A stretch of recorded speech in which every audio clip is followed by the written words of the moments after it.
Hi everyone, my name is Mr. Trio, and I'm a history teacher at an international school in Hong Kong. My school currently follows the Pearson Edexecel International GCSE program, which is for students in year 10 and 11. I think that there are lots of good videos and lots of good information about the topics which make up this particular course. However, there are not a lot of resources when it comes to how to answer the questions. So, as a refresher, the way that the examination is set up is that there are two papers, paper number 1 and paper number 2. And the types of questions which are asked in paper 1 and 2 are completely different. I believe that it's very important for students not only to know the content which is in those subjects, of course that's the foundation of understanding the subject, but one should also be able to understand or expect what type of question is going to be asked. And that's why I created this particular series. Of course, as you go through these videos, if you have questions, the best thing to do is, of course, speak to your teacher or look specifically for the resources which are on the Pearson website. And once again, this is the International GCSE course. This is the one that is often designated number 4, HI number 1.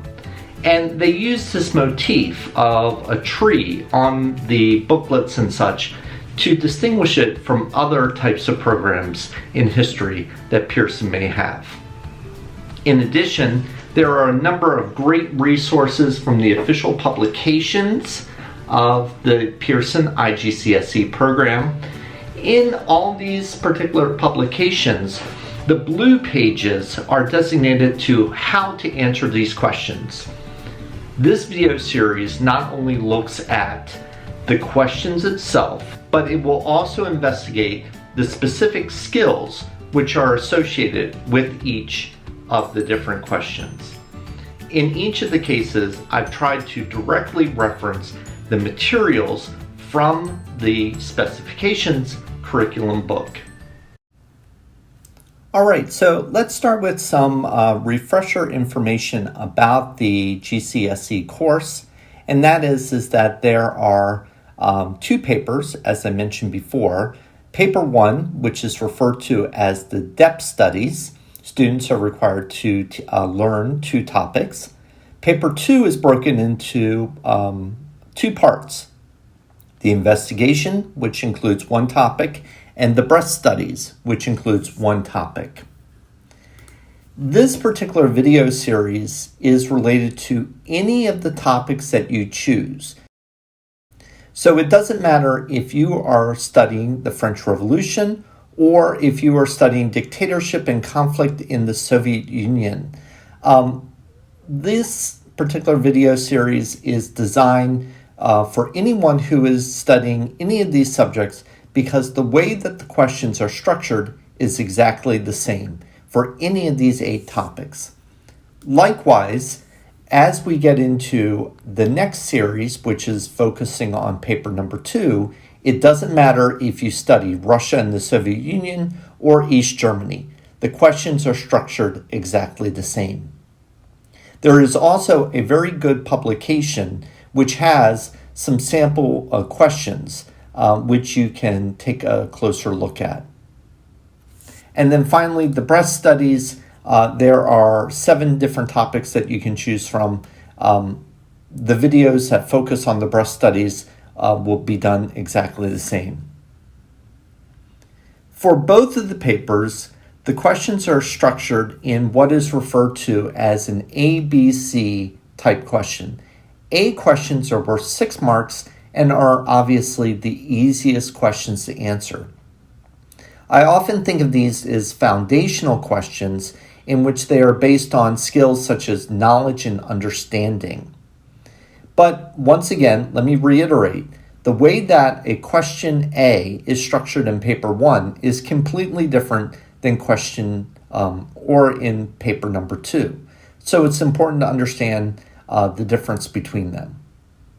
The B questions get into a little bit more evaluation and what are called second order concepts. We'll be talking about second order concepts in later videos. And then finally, the most difficult question is the C mark question, in which you are answering in full essay formats. And one of the recommendations that I often make is that if you think about the 45 minutes that you have for each topic, you should be approximately breaking half your time thinking and answering A and B, and half your time thinking about question C. I won't go into all the gritty details about the way that the questions are structured, but essentially what I want to focus on is that when you look at the two topics in the depth studies, the A question is about impressions, and this will focus on a historian's point of view. Once again, it doesn't matter if you are studying Germany or superpower relations, the questions are structured exactly the same. The B question focuses on explaining to effects, and the C question is a how far question. For the investigation in paper number 2, the A question is structured differently, and it says describe two features of, and it's usually a vocabulary word. Paper 2 for investigations is different than all the other papers because the focus is on sources. So both B and C questions for paper number 2 focus on sources which are provided in the paper itself. And then finally, the breadth studies, which is also a part of paper number 2, is structured with an A question which says explain two ways in which, and this gives you a subject, has changed from one period to the other. The B question is explain two causes, and then the C question, once again, is that how far question.